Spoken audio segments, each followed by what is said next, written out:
राधे राधे। जय श्री कृष्णा।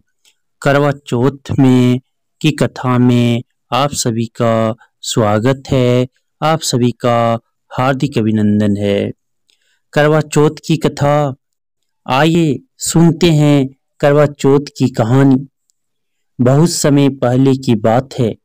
एक साहूकार के 7 बेटे और उनकी एक बहन करवा थी।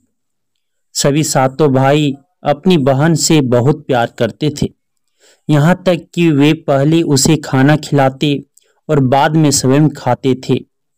एक बार उनकी बहन ससुराल से मायके आई हुई थी। शाम को भाई जब अपना व्यापार व्यवसाय बंद करके घर आए तो देखा उनकी बहन बहुत व्याकुल भी थी।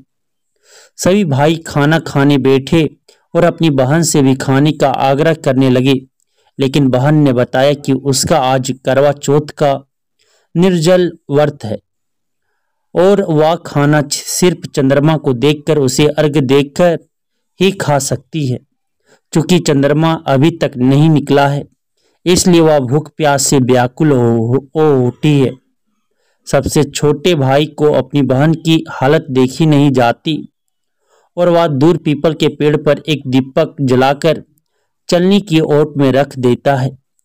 दूर से देखने पर वह ऐसा प्रतीत होता है कि जैसे चतुर्थी का चांद उदित हो रहा हो। उसके बाद भाई अपनी बहन को बताता है कि चांद निकल आया है, तुम उसे अर्घ्य देने के बाद भोजन कर सकती हो। बहन खुशी के मारे सीढ़ियों पर चढ़कर चांद को देखती है, उसे अर्घ्य देकर खाना खाने बैठ जाती है। वह पहला टुकड़ा मुंह में डालती है तो उसे छींक आ जाती है, दूसरा टुकड़ा डालती है तो उसमें बाल निकल आता है, और जैसे ही तीसरा टुकड़ा मुंह में डालने की कोशिश करती है तो उसके पति की मृत्यु का समाचार उसे मिलता है। वह बौखला जाती है।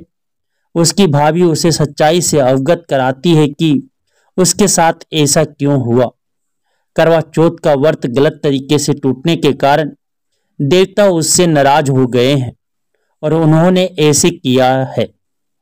सच्चाई जानने के बाद करवा निश्चय करती है कि वह अपने पति का अंतिम संस्कार नहीं होने देगी और अपने सतीत्व से उन्हें पुनर्जीवन दिलाकर रहेगी। वह पूरे 1 साल तक अपने पति के शव के पास बैठी रहती है, उसकी देखभाल करती है। उसके ऊपर उगने वाली सुई नुमा घास को वह एकत्रित करती रह जाती है। 1 साल बाद फिर करवा चौथ का दिन आता है। उसकी सभी भाभियां करवा चौथ का व्रत रखती हैं। जब भाभियां उससे आशीर्वाद लेने आती हैं तो वह प्रत्येक भाभी से सुई ले लो, पी सुई दे दो, मुझे भी अपनी जैसी सुहागिन बना दो, ऐसा आग्रह करती हैं। लेकिन हर बार भाभी उसे अगली भाभी से आग्रह करने का कह चली जाती है। इस प्रकार जब 6 नंबर की भाभी आती है तो करवा उससे भी यही बात दोहराती है, या भाभी उसे बताती कि चूंकि सबसे छोटे भाई की वजह से उसका व्रत टूटा था, अतः उसकी पत्नी में ही शक्ति है कि वह तुम्हारे पति को दोबारा जीवित कर सकती है। इसलिए जब वह आए तो तुम उसे पकड़ लेना और जब तक वह तुम्हारे पति को जिंदा ना कर दे उसे नहीं छोड़ना। ऐसा कहकर वह चली जाती है। सबसे अंत में छोटी भाभी आती है। करवा उनसे भी सुहागिन बनने का आग्रह करती है, लेकिन वह टाल मटोल करने लगती है। इसे देख करवा उन्हें जोर से पकड़ लेती है और अपने सुहाग को जिंदा करने के लिए कहती है। भाभी उससे छुड़ाने के लिए नोचती है, खसोटती है, लेकिन करवा नहीं छोड़ती है। अंत में उसकी तपस्या को देख भाभी पसीज जाती है और अपनी छोटी उंगली को चीरकर उसमें से अमृत उसके पति के मुंह में डाल देती है। करवा का पति तुरंत श्री गणेश कहता हुआ उठ बैठता है।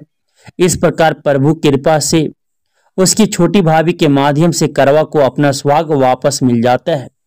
हे श्री गणेश, माँ गौरी, जिस प्रकार करवा को चिर सुहागन का वरदान आपसे मिला है, वैसा ही सब सुहागिनों को मिले।